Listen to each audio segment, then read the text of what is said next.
and the people you have hurt are too valuable to this community. You will never see the light of day as a free man ever again. Today, the top shooter was sentenced to life in prison without parole for the murders of 10 people on May 14th in Buffalo.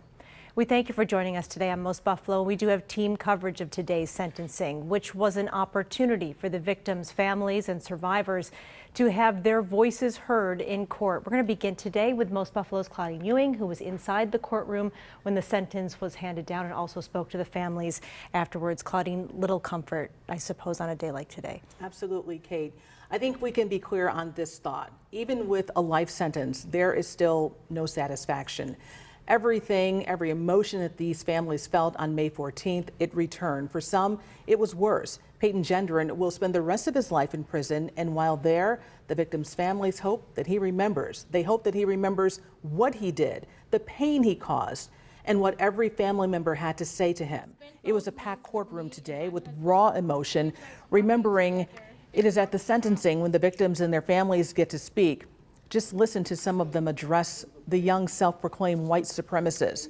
The first person you'll hear from is the granddaughter of Ruth Whitfield. We find strength in knowing that her legacy will outlive you. You will simply go from a name to a number. You will be herded like cattle. You will be shut away from the world. You will not enjoy family events. You will not enjoy outings with friends.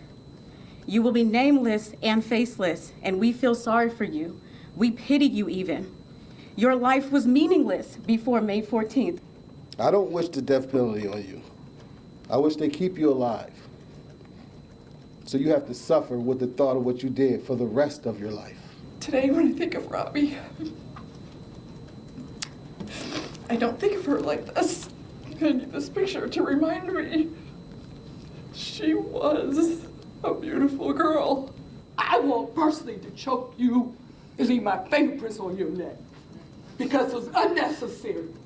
You leave 200 miles to come to Buffalo. You don't even know any black people. The comments today were direct, and everyone who spoke, the convicted shooter faced them. He listened. It was overwhelming at times for everyone sitting in that courtroom. The emotions, the community, specifically the black community, felt what they felt on May 14th is what many are feeling today. I'll have much more coming up at 5 and 6. For Most Buffalo, I'm Claudine Ewing, Channel 2 News. Claudine, we will see you then. Thank you.